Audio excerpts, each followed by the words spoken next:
नमो नमो श्री भगवती और मेरी हंस वाहिनी मात,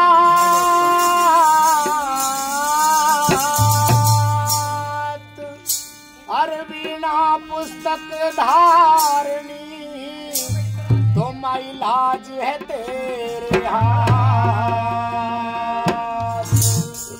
मन सुमर लिए भगवान, एक मनोज सिंह सतगुरु मेरे, तो नित्य रहेगा चरण में ध्यान। बोलिए अपने अपने गुरु महाराज की, अपने अपने माता पिता की। संसार में सबसे बड़ा दर्जा गुरु महाराज का होता है। गुरु कौन होते हैं? सबसे पहले हमारे घरों में अपने अपने माता पिता, और उसके बाद जैसी हमारी लाइन होती है उसी प्रकार से हमारे गुरु हो जाते हैं।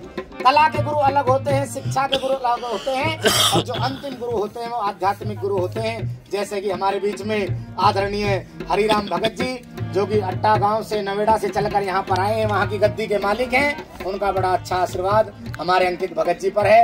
और आज साक्षात एक भक्तिमय माहौल का नजारा आप सभी भक्तों को देखने के लिए मिलेगा। गुरु वो साधन, वो साधक होते हैं जो आपको साक्षात परमपिता से मिलने का रास्ता दिखाते हैं। ये सच्चाई है। आइए एक छोटी सी वंदना श्री गुरु महाराज के चरणों में। कैसे? अरे सतगुरु का देश निराला है,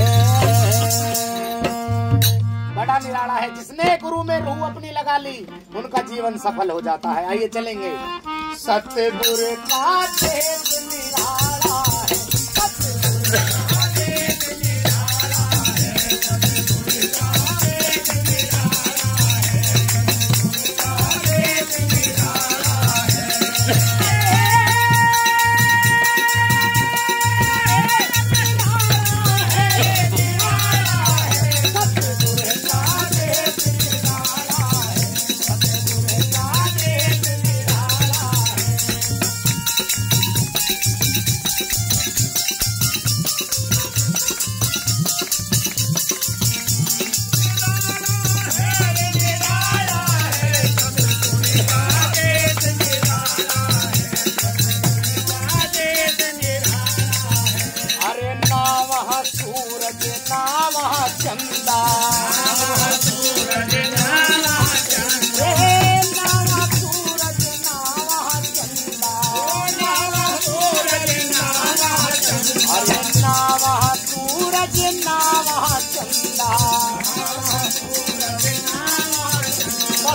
आठों पहर उजाला है, बस आठों पहर उजाला है,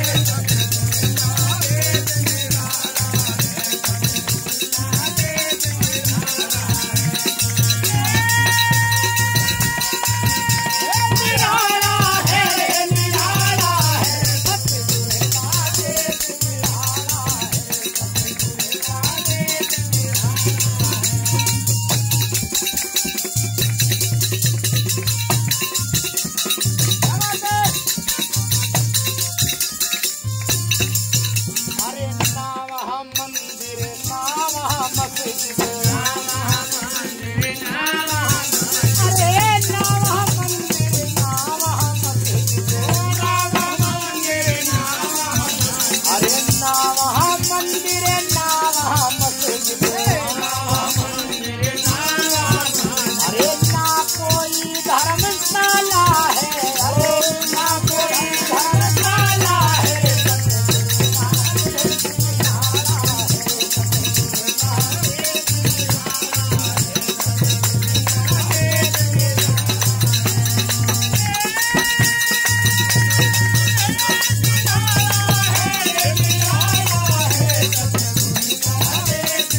नाम ढोलक नाम बाजा, ढोलक नाम बाजा, नाम ढोलक नाम बाजा, ढोलक नाम बाजा, अरे नाम ढोलक नाम बाजा, ढोलक नाम बाजा, अरे ना कोई गाने वाला है, अरे ना कोई गाने वाला है,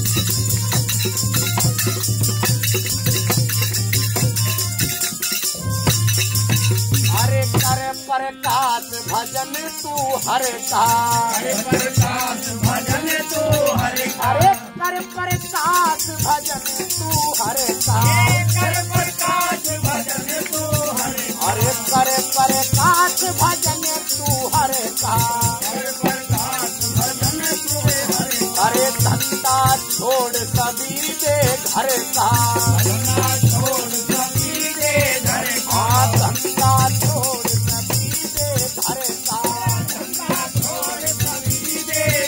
अरे सहम हुआ मतवारा है, अरे सहम हुआ मतवारा है, रे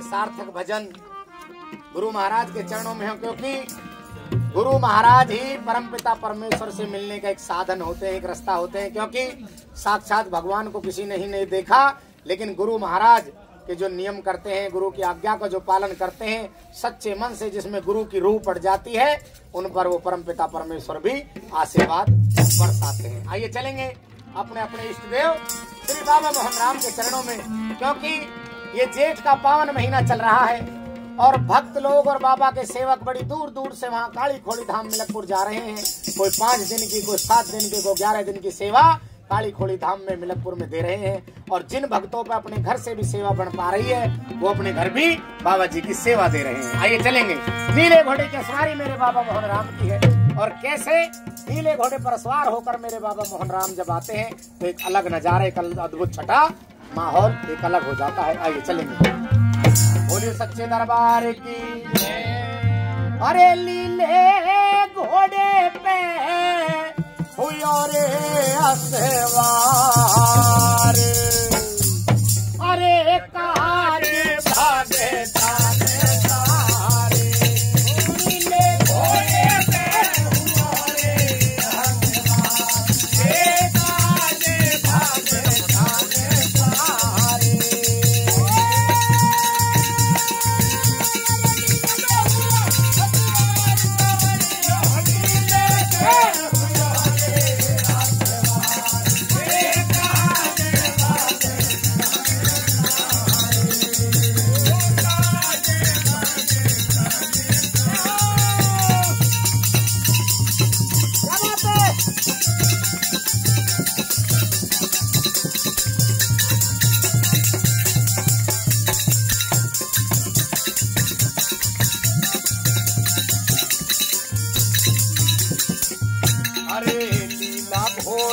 नहाए दूध में रोज करे सिंगार, नीला घोड़ा नहाए दूध में रोज करे सिंगार, अरे नीला घोड़ा नहाए दूध में रोज करे सिंगार, नीला घोड़ा नहाए दूध में रोज करे सिंगार, अरे तीन भैंस के धरी घोड़े पे धमाके हुआ रे असवार, अरे का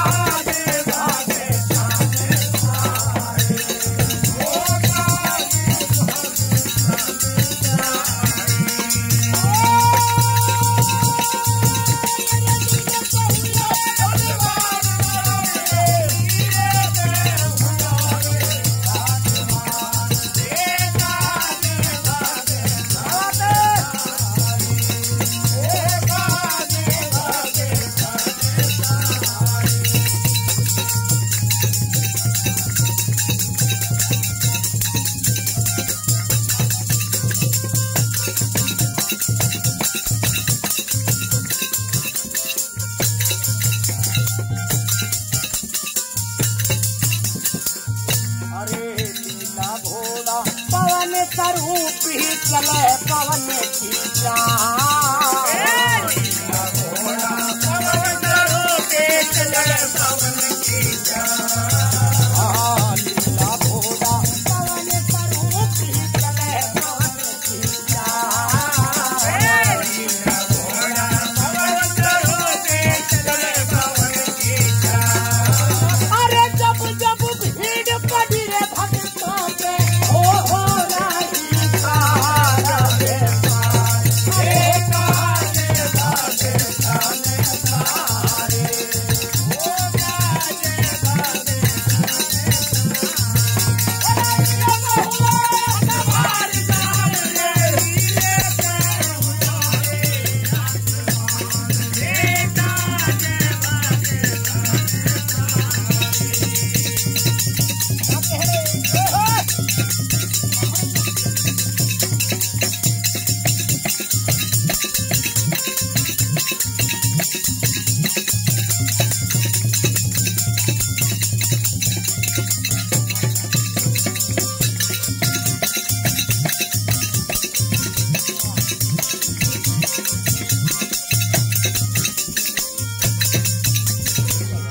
हाँ, इस बाबा मोहन राम के सुंदर से भजन पर खुश होकर हमारे आदरणीय गुरुजी हरिराम भगत जी, जिनका पहले भी बड़ा आशीर्वाद इस टीम पर बना रहता है और सदा यूं ही बना रहे, आशीर्वाद के रूप में 101 रुपए का सम्मान देते हैं। बाबा मोहन राम सदैव अपना आशीर्वाद अपनी दया दृष्टि हमारे गुरुजी पर बना के रखे और हम पर उनकी दया दृष्टि बना के रखे, क्योंकि एक कलाकार के लिए किसी भी भक्त की नेक कमाई से दिया गया धन और उसके सम्मान में बजाई गई तालियां और बाबा के श्री चरणों में लगाई गई सुंदर सी नाच कर हाजिरी एक अमृत का काम करती है। ये सच्चाई है। आइए गुरु जी, चलिए कैसे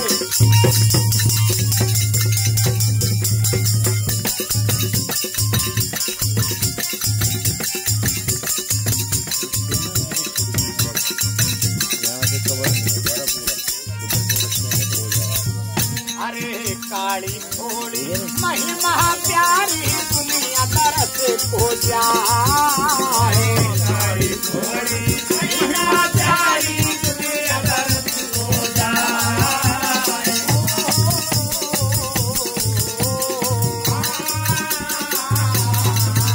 अरे काली घोड़ी महिमा प्यारी दुनिया तरस हो जाए। काली घोड़ी महिमा प्यारी दुनिया तरस हो जाए। अरे रोशन जोत जड़े रे मंदिर में लाल धलारे लहरा। अरे काजे बादे थाने सारे हे काजे बादे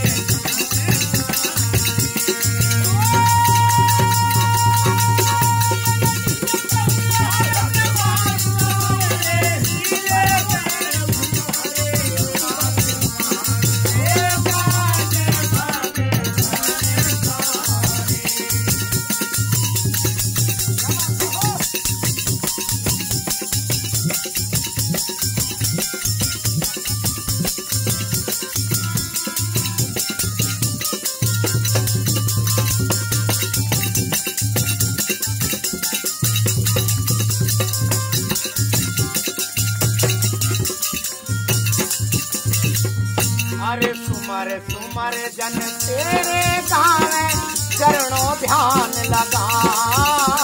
तुमर तुमर जन तेरे गाँव में चरणों ध्यान लगा।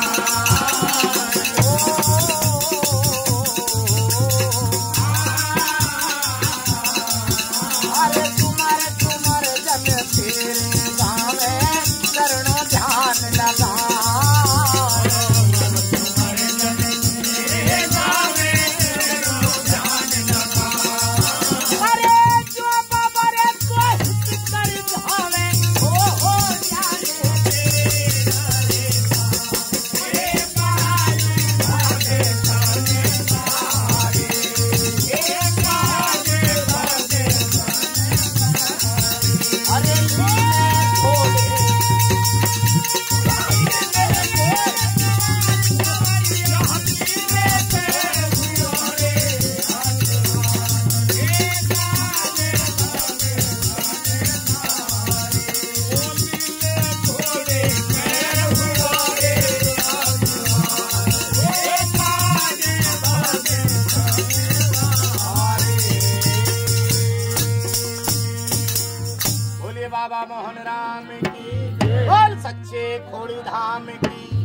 इस प्रकार से बाबा मोहन राम की जो नीले घोड़े की सवारी है, जब उन पर सवार होकर मेरे बाबा मोहन राम चल देते हैं तो कैसे भक्तों का कल्याण करते हुए चले जाते हैं। क्योंकि जेठ का महीना चल रहा है, जितनी सेवा आप लोगों से बन जाए, अगर काली खोड़ी धाम मिलकपुर भी आपका जाना नहीं हो रहा तो अपने घर में अखंड ज्योति बाबा मोहन राम की 24 घंटे लगाकर उसमें अपनी लौ लगाएं, अपना ध्यान लगाएं। और बाबा मोहन राम, ये सच्चाई है, इस कलयुग के सबसे ज्यादा कल्याणकारी संत इस समय बाबा मोहन राम है।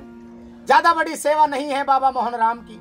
ज्योति में घी डालने से, चुग्गा जलेरी भरने से, डगर सकेरने से, गौ जिमाने से और जोहड़ छांटने से मेरे बाबा मोहन राम खुश हो जाते हैं।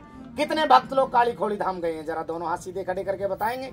2, 2, 4, 2, 6 कम ही गए हैं। चलो आज काली खोड़ी धाम में आपको लेकर चलूंगा और कैसे बाबा मोहन राम का पता बताते हुए चलेंगे, बिल्कुल ऐसे ही भाव के साथ। बिल्कुल, क्योंकि जितना आनंद बाबा के पुराने भजनों का है उतना आनंद और किसी और चीज में नहीं है। आइए चलेंगे। और बताए गए बाबा मोहन राम, बताए गए बाबा मोहन राम, बताए गए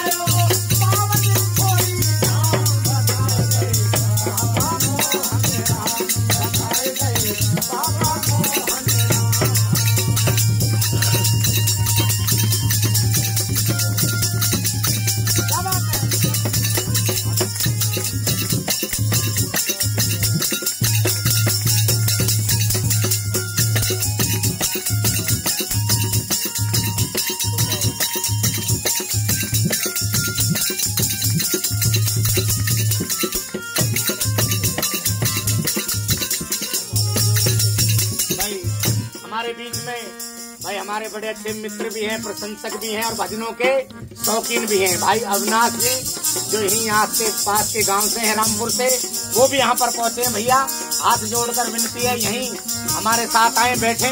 और बाबा मोहन राम का बड़ा अच्छा आशीर्वाद मेरे भैया पर है और बड़े अच्छे ढोलक वादक भी हैं। 100 किलोमीटर दूर से चलकर हम आए तो सुनते ही बेचारे तुरंत वहाँ से चले आए। आइए चलेंगे गुरु जी, क्या बात है।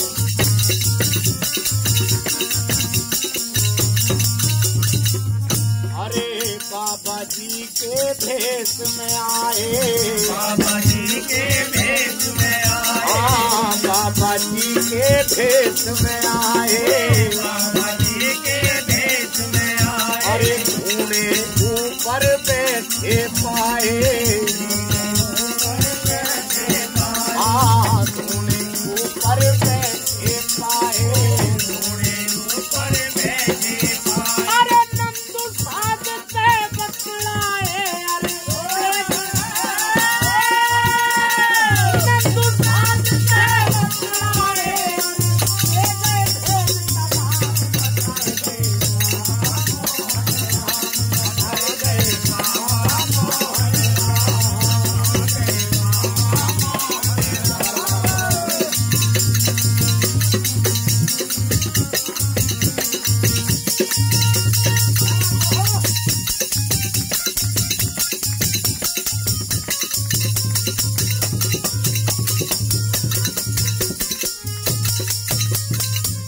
अरे नाम जगे का काली घोड़ी, जगे का काली घोड़ी, अरे नाम जगे का काली घोड़ी, जगे का काली घोड़ी। अरे मने दिवाली और वहाँ होली, मने दिवाली और वहाँ होली, अरे मने दिवाली और वहाँ होली, मने दिवाली और वहाँ होली। अरे बाबा जी की बोली बंद बड़ा मिलकपुर धाम, बताए गए बाबा मोहन राम, बताए गए बाबा मोहन राम।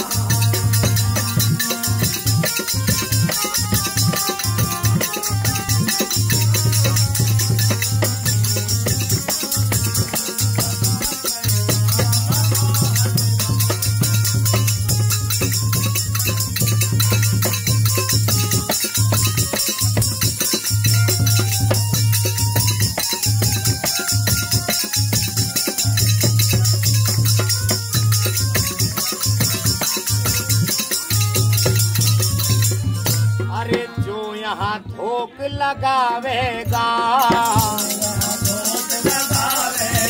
अरे जो यहाँ थोक लगावेगा, अरे मन छाया फल पावेगा, अरे मन छाया फल पावेगा। अरे पापी कष्ट उठावेगा, मिले भक्तों को आराम, बताए गए बाबा मोहन राम, बताए गए बाबा मोहन राम।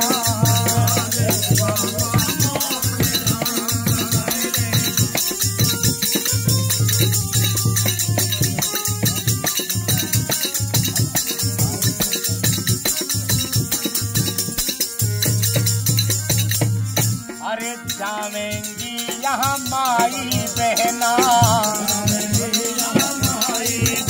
अरे जावेंगी यहाँ माई बहना, अरे बेतक फिरो बहन के कहना, अरे बेतक फिरो बहन के कहना। अरे भजन कीर्तन करते रहना, यहाँ तुम्हें और श्याम, बताए गए बाबा मोहन राम, बताए गए बाबा मोहन राम, बताए गए बाबा मोहन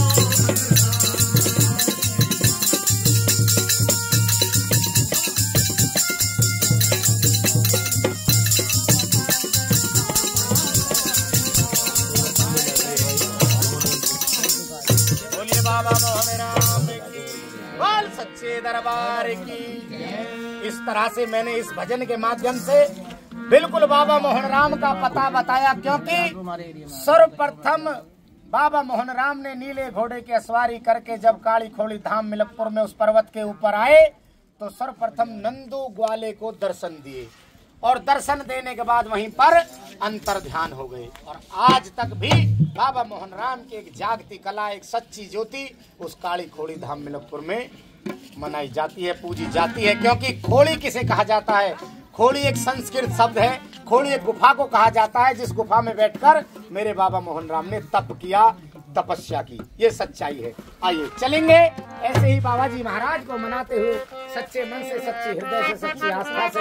आइए बोलिए सच्चे दरबार।